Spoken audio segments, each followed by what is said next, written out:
Dan cucunya juga bercerita kenapa sih Pak Husni Tamrin maunya di Rp2.000 padahal beliau itu adalah orang yang sangat kaya raya waktu dulu. Untuk paham rupiah itu sendiri jangan lupa untuk budgeting karena kita harus tahu Perum Peruri itu adalah perusahaan yang mencetak uang rupiah. Jadi yang mencetak itu bukan Bank Indonesia tapi dari... Halo Sobat Kreasi, kembali lagi di RKK Ruang Kreasi Komunikasi. Di episode 44 bareng aku tentunya Nayu yang bakal nemenin kalian ngobrol-ngobrol seru hari ini. Sobat Kreasi, sadar nggak sih kalian belakangan ini kok rasanya kita tuh jarang ya bawa duit cash, kayak bahkan kalau aku sendiri nih lebih sering ketinggalan dompet daripada ketinggalan HP. Karena dimanapun tuh aku sukanya tuh nge-scan kris doang, kayak mau beli kopi, mau ke SBC, aku tuh cuman scan doang sampai akhirnya pas akhir bulan aku tuh baru nyadar kalau saldo aku tuh udah hilang semua. Nah, buat Sobat Kreasi yang ngerasa relate dengan kejadian seperti aku ini, berarti episode kali ini cocok banget nih buat kalian. Makanya di RKK kali ini kita bakal ngebahas tuntas soal fenomena cashless, keamanan dompet digital, sampai gimana sih caranya biar kita tuh nggak FOMO dan boros.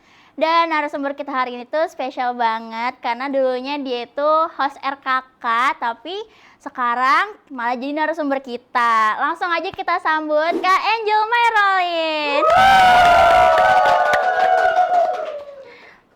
Nah, boleh sapa dulu dong Kak Angel, Sobat Kreasi di rumah. Halo Sobat Kreasi di rumah, perkenalkan aku Angel Mayrolin. Aku di sini diundang oleh Lab Art Communication untuk berbagi cerita dan memberikan pengalaman perihal cashless ya tadi ya. Iya, betul sekali. Begitu. Nah, teman-teman, di belakang aku ini udah ada CV-nya Kak Angel, dan setelah aku lihat nih ternyata pengalaman Kak Angel nih beragam banget ya.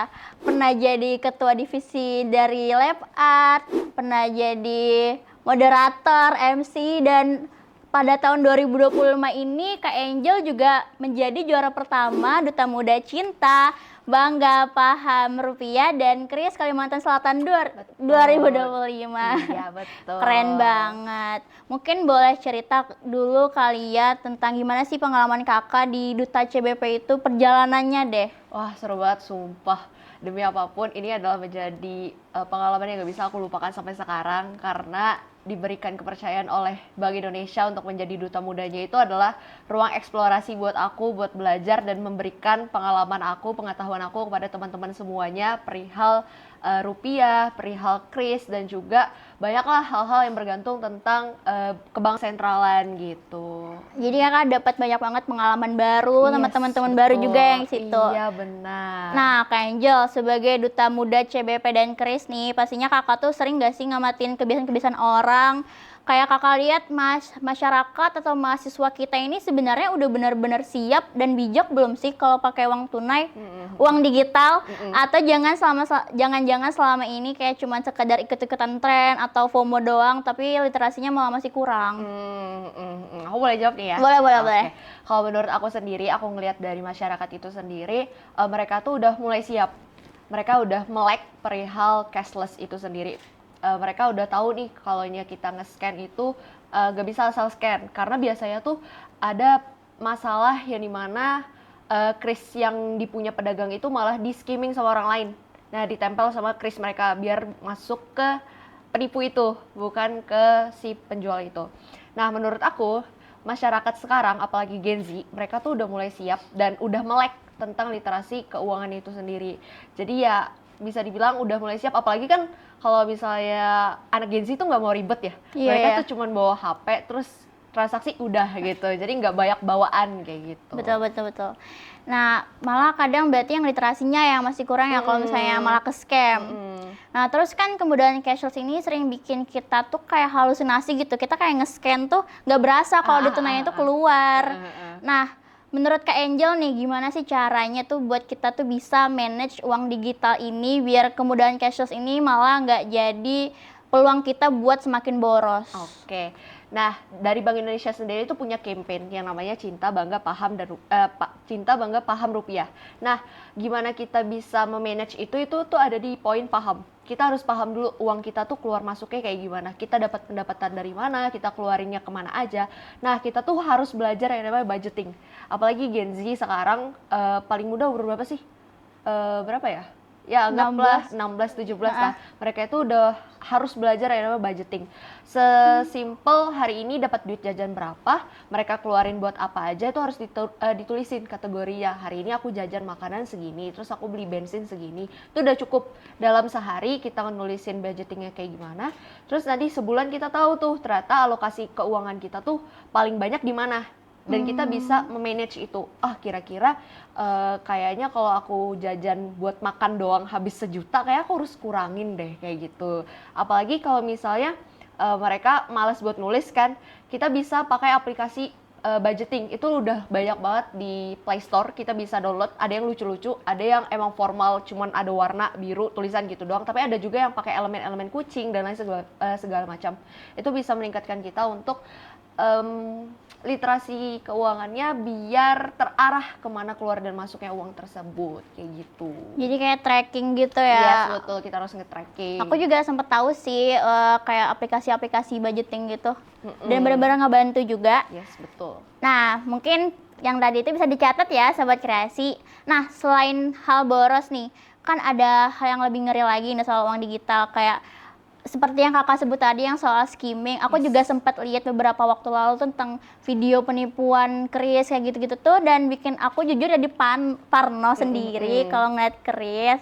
Nah, biar Sobat Kreasi ini paham mitigasi risikonya, gimana sih caranya mastiin kris yang kita scan itu aman dan bukan penipuan? Nah, gini, aku juga sering tuh ngeliat video-video yang dimana mereka itu sengaja nempelin kris pribadi mereka di atas kris orang lain. Nah, ini mitigasinya untuk para penjual atau pelaku ekonomi. Kalian bisa cek kris kalian secara berkala. Karena biasanya ada beberapa kris yang ditempel kayak gitu doang, tapi nggak dicek beberapa kali. Itu mitigasi buat pelaku ekonomi. Jadi bisa dicek berkala.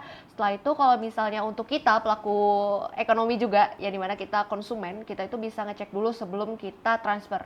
Kan biasanya kita habis scan, kita pastiin dulu namanya bener atau enggak. Kita tanya ini sama pelakunya, Mbak bener nih, Nayu? Bener-bener. Nah, kalau sudah benar berarti kita langsung transaksi aja nggak apa-apa. Jadi kita harus memastikan itu juga. Tapi kalau misalnya nih ternyata waktu kita scan ternyata bukan Nayu namanya, itu kita harus kasih tahu, ini kayaknya bukan deh, ini harus diganti kayak gitu. Jadi kita sama-sama aware, kita sama-sama mengingatkan biar nggak terjadi penipuan lewat kris tersebut. Gitu. Oke, pada intinya double recheck aja ya kalau Yes, sebelum double check. scan kris itu.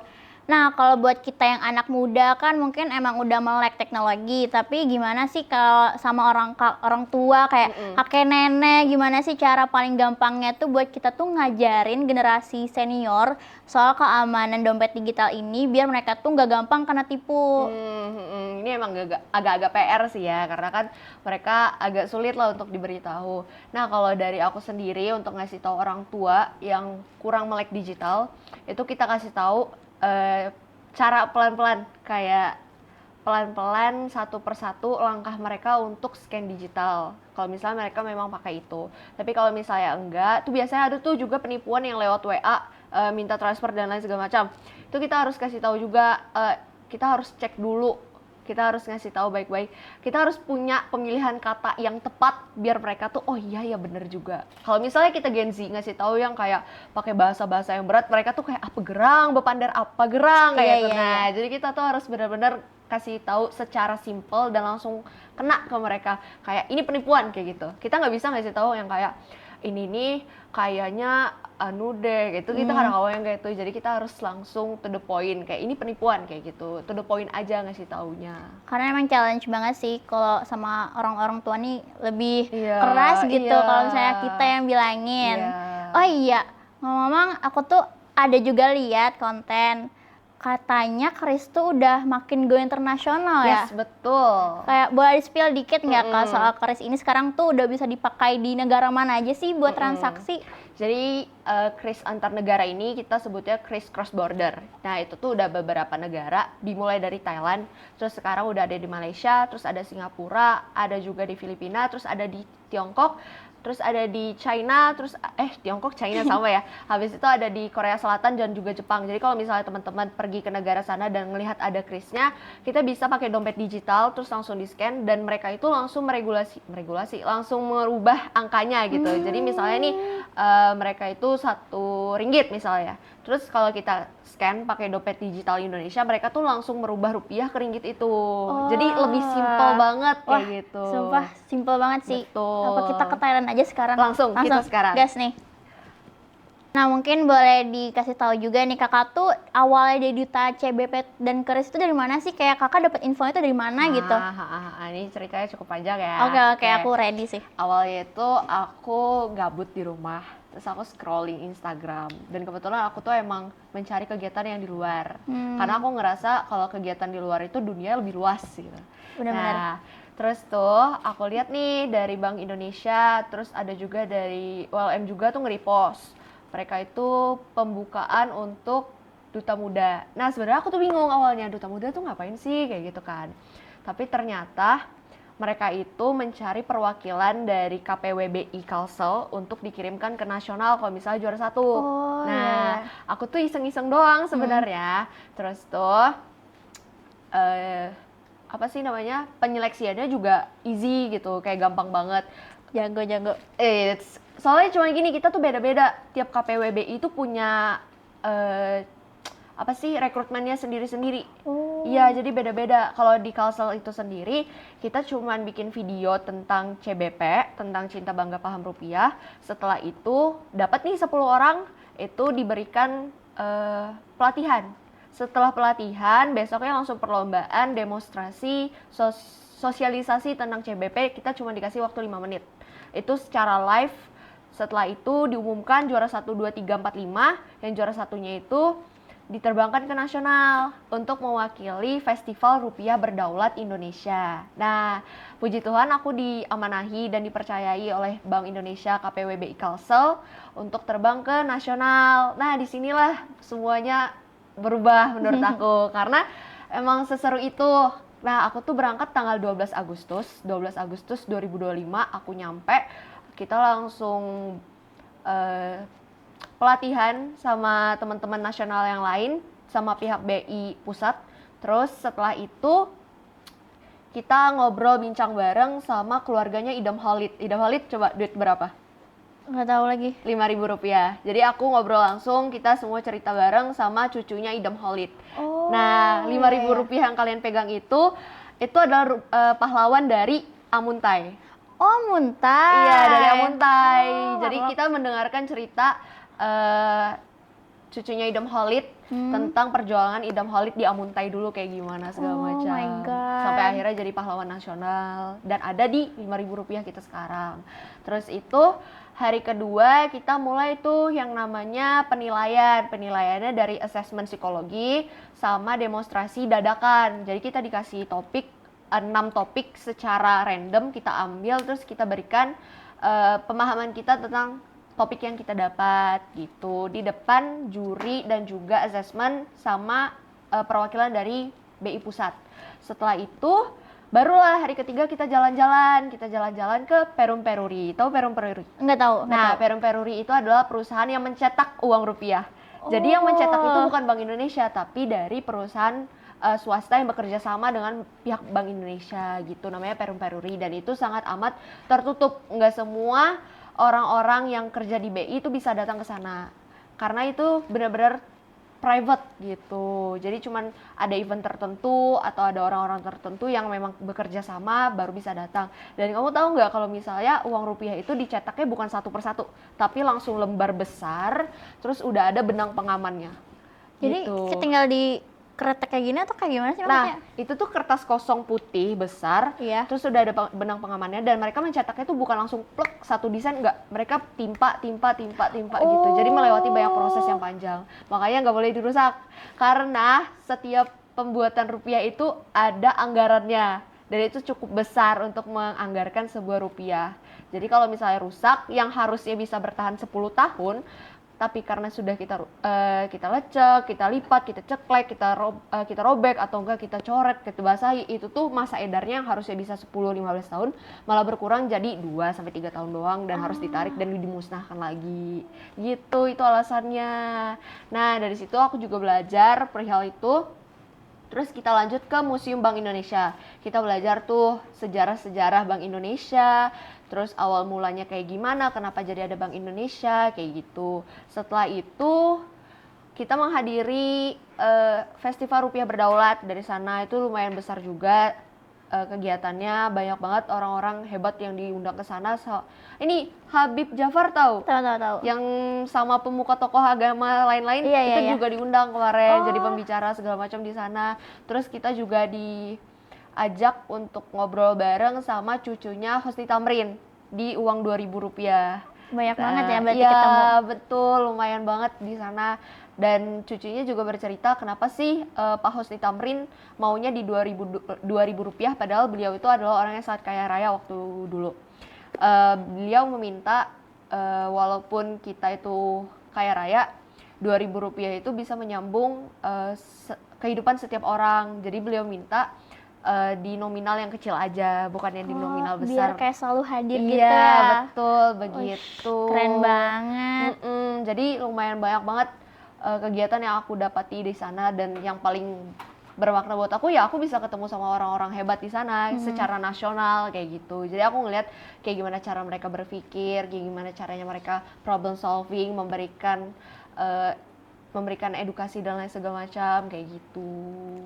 Berarti kakak dapat banyak banget kenalan baru, Yes, ilmu betul. baru.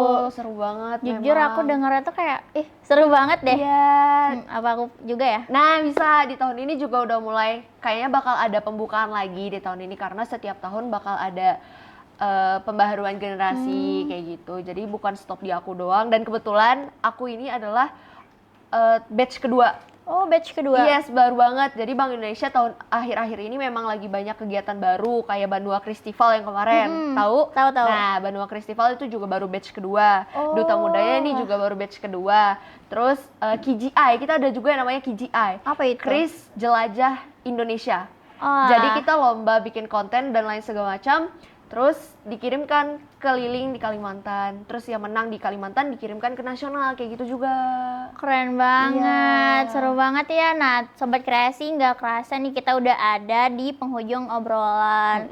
Nah, sebelum kita tutup, aku tuh mau minta satu titipan dari Kak Angel. Apa sih golden rule atau aturan emas yang paling penting buat kita semua supaya bisa benar-benar menerapkan prinsip paham rupiah di era serba digital ini? Kalau dari aku yang pertama pahamin dulu soal CBP, cinta, bangga, dan paham rupiah itu bukan sekedar kata-kata tapi kita harus menerapkannya juga. Mulai dari jangan dilipat, jangan disobek, jangan diremas, jangan diceklek, jangan dibasahi, jangan dicoret segala macam itu tuh penting banget. Walaupun kita cashless itu tuh harus tetap dijaga fisik rupiahnya. Nah, untuk paham rupiah itu sendiri jangan lupa untuk budgeting karena kita harus tahu tuh kemana duit kita masuk dan keluarnya. Karena dari trackingan itu kita bisa bijak berbelanja, yang dimana kalau bijak berbelanja kita enggak panik buying itu bisa mengurangi inflasi gitu. Oke. Wah, keren banget sih informasinya, sangat insightful ya. Nah, mungkin golden rule-nya harus dipasang juga di paper HP biar kita inget biar terus, ingat. biar nggak boros. Nah, oke, terima kasih banyak Kak Angel udah nyempetin hadir dan sharing ilmu daging banget hari ini di RKK. Dan buat Sobat Kreasi, semoga obrolan kita hari ini bikin kalian makin bijak bertransaksi, lebih waspada, dan makin cinta, bangga, dan paham rupiah. Aku Nayu pamit undur diri. Dan aku Angel. Terima kasih sudah menyaksikan episode ini sampai akhir. Jangan lupa like, comment, share, and subscribe. Sampai jumpa lagi di RKK selanjutnya. Bye-bye.